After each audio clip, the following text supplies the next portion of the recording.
Hello കൂട്ടുകാരെ, ഇന്ന് നമ്മൾ വന്നിരിക്കുന്നത് പാൽക്കപ്പയുടെ റെസിപ്പി ആയിട്ടാണ്. കുറേ നാളായി വിചാരിക്കുന്നത് പാൽക്കപ്പ കഴിക്കണമെന്നും. പക്ഷേ ഹോട്ടലിലേക്ക് ചെന്ന് കയറുമ്പം 150, 200 എന്നൊക്കെ പറയുമ്പം നമുക്ക് വീട്ടിലും നാട്ടിലൊക്കെ സുലഭമായിട്ട് കിട്ടുന്ന സാധനമല്ലേ, ഇങ്ങോട്ട് ഇറങ്ങി പറമ്പിൽ നിന്ന് വീഴുക. അതുകൊണ്ട് തന്നെ കഴിക്കാറില്ലായിരുന്നു. ഏതെങ്കിലുമൊക്കെ ട്രൈ ചെയ്തിട്ടെങ്കിൽ പോരും. അപ്പോൾ ഇന്ന് നമ്മൾ വിചാരിച്ചു പാൽക്കപ്പ ഉണ്ടാക്കണം.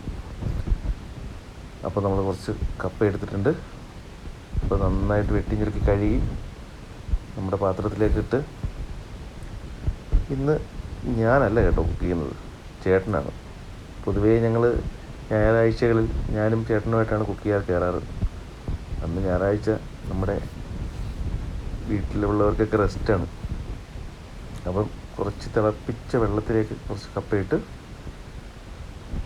കുറച്ച് നന്നായി തിളച്ച് വരണം.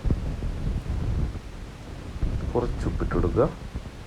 എന്നിട്ടൊന്ന് നന്നായി ഇളക്കിയിട്ട് അടച്ചു വെക്കുക. ശേഷം തേങ്ങാപ്പാലിനുള്ള തേങ്ങയ്ക്ക് പൊട്ടിക്കുക. ആശാൻ പിന്നെ എന്ത് കിട്ടിയാലും തപ്പിക്കോളും. ആ വെള്ളം നല്ല ടേസ്റ്റ് ഉണ്ടെന്ന് പറഞ്ഞു. ഇപ്പം നോക്കിക്കോണം, ആ തേങ്ങയൊന്നും കുറച്ച് വാരി തിന്നാൻ ചാൻസ് ഉണ്ട്. കണ്ടോ, ഞാൻ പറഞ്ഞതിനകത്ത് എന്തെങ്കിലും വ്യത്യാസമുണ്ടോ? അതിങ്ങനെ എപ്പോഴും ചവച്ചിട്ടേ ഇരിക്കണം. രാവിലെ വളർന്ന് എഴുന്നേറ്റ് ബ്രഷ് ചെയ്തിട്ട് വന്ന ആ സമയം നോക്കുന്ന ചവയാണ്. നമ്മുടെ കപ്പ നന്നായി തിളച്ചിട്ടുണ്ട്, തിളച്ച് വരുന്നുണ്ട്. ആ സമയത്ത് നമുക്ക് കുറച്ച് ഇതിൻ്റെ മസാലയൊക്കെ റെഡിയാക്കി എടുക്കണ്ടേ. അപ്പം ഇതിന് വേണ്ടിയിട്ട് പച്ചമുളക്, ചുവന്നുള്ളി, കുറച്ച് ജീരകം, ഇഞ്ചി, വെളുത്തുള്ളി, ഇത്രയും സാധനങ്ങൾ നന്നായിട്ട് ഇടിച്ചെടുക്കുന്നുണ്ട്. ഇപ്പോൾ കപ്പ ഊറ്റി വെച്ചിട്ടുണ്ട്. നമ്മൾ പൊതുവേ കപ്പയെന്നല്ല പറയുക, നമ്മൾ കൊല്ലംകാർ ചീനി എന്നാണ് പറയുക. അപ്പോൾ നമ്മൾ ഈ തേങ്ങാപ്പാൽ ഒഴിച്ച് വെച്ചിട്ടുണ്ട്. തേങ്ങാപ്പാൽ 1, 2, 3 പാൽ ഒരുമിച്ച് തന്നെ എടുത്ത് വെച്ചിട്ടുള്ളത് കേട്ടോ.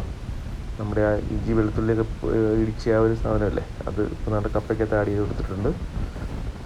അതിന് ശേഷം ആ തേങ്ങാപ്പാൽ അതിലേക്ക് ഒഴിച്ചു കൊടുക്കുന്നു. നിങ്ങൾക്ക് വേണമെങ്കിൽ കുറച്ച് തേങ്ങാപ്പാൽ മാറ്റി വെക്കാം കേട്ടോ. ലാസ്റ്റ് വരുമ്പോൾ അത് നല്ല കട്ടിയായിട്ടുണ്ടെങ്കിൽ കുറച്ചൊഴിച്ച് അതൊന്ന് ലൂസാക്കി കൊടുക്കാൻ വേണ്ടിയിട്ടാണേ. ഇത് നന്നായിട്ട് ഇളക്കി അത് മിക്സ് ചെയ്ത് കൊടുക്കണം. നന്നായി ഇളക്കി കൊടുക്കുക കേട്ടോ. അതിനുശേഷം കുറച്ച് ഉപ്പുണ്ടോയെന്ന് നോക്കണ്ടേ. ഉപ്പ് ഇത്തിരി കുറവുണ്ടെന്നാണ് തോന്നുന്നത്. നമുക്ക് വേണമെങ്കിൽ ആഡ് ചെയ്യാം. കുറച്ച് ആഡ് ചെയ്തിട്ടുണ്ടേ, ശകലം ആഡ് ചെയ്തു. എന്നിട്ടൊന്നുകൂടി ഇളക്കി കൊടുക്കാം. നന്നായി മിക്സ് ചെയ്തെടുക്കാം. ഇടയ്ക്കിടയ്ക്ക് ഒന്ന് ടേസ്റ്റ് നോക്കാം, കറക്റ്റാണെന്ന് അറിയണ്ടേ. നമ്മൾ ആദ്യമായിട്ട് ചെയ്യല്ലേ. പിന്നെ കടുക് വറുക്കാൻ നമുക്കൊരു ചെറിയ തവയുണ്ട്.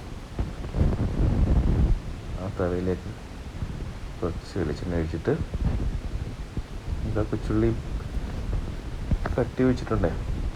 പക്ഷേ വീഡിയോ എടുക്കുന്ന ടെൻഷനിലാണെന്ന് തോന്നുന്നു. ഫുള്ളായിട്ട് അതിനകത്തൊക്കെ തട്ടിയിട്ടിട്ടുണ്ട്. കടുക് പൊട്ടുന്നതൊന്നും നോക്കിയിട്ടില്ല. അത് നന്നായി ഇളക്കി ബ്രൗൺ കളറാവുന്നവരെ ഇളക്കുന്നുണ്ട്. നന്നായി ഇളക്കിയെടുത്തിട്ട് ബ്രൗൺ കളറാവണം, എന്നാലേ അതിൻ്റെ ഒരു ഭംഗി കിട്ടത്തുള്ളൂ. അതിൻ്റെ ടേസ്റ്റ് കിട്ടണമെങ്കിൽ ബ്രൗൺ കളറാവണ്ടേ. നന്നായി ഇളക്കി കൊടുക്കുക.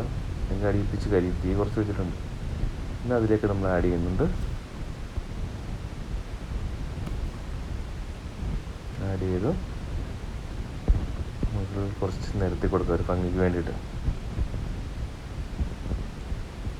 നിരത്തി നല്ല ബ്രൗൺ കളറായിട്ടുണ്ടായിരുന്നു. നന്നായി ഇളക്കി മിക്സ് ചെയ്ത്, വലിയ പീസ് ഉണ്ടാവില്ല, ഉണ്ടെങ്കിലും നുടച്ച് ചേർത്തോളൂ. ചില കപ്പ ചിലപ്പോൾ വേവില്ല, അതുകൊണ്ടാണ്. ഇതിപ്പോൾ നമുക്ക് ഏകദേശം എല്ലാ കപ്പയും നന്നായിട്ട് വെന്തിട്ടുണ്ടായിരുന്നു, നന്നായിട്ട് ഇരിക്കുന്നുണ്ടായിരുന്നു. ഇപ്പോൾ കാണുമ്പോൾ തന്നെ നിങ്ങൾക്ക് മനസ്സിലാവും അതിൻ്റെ ടേസ്റ്റ്. പിന്നെ കുറച്ചെടുത്ത് നമ്മൾ ഒരു പ്ലേറ്റിൽ ഒരു ഇലയൊക്കെ ഇട്ട്, വാഴ ഇലയൊക്കെ ഇട്ട് അതിലേക്ക് വെച്ചിട്ട്, തലേന്നത്തെ നല്ല അയിലക്കറി, അതിപ്പോൾ മാങ്ങയും മുരിങ്ങക്കോലൊക്കെ ഇട്ട് വലിയ സാധനമായിരുന്നു. അതും കൂട്ടി ഒരു അടിയടിച്ചു. ആശാൻ്റെ മുഖത്ത് മിന്നി മറയുന്ന ഭാഗങ്ങളുണ്ടല്ലേ, അഭിനയിക്കാൻ ഒട്ടും അറിയാത്തതുകൊണ്ടുണ്ടല്ലോ, അതാ മുഖത്തറിയാനുണ്ട്.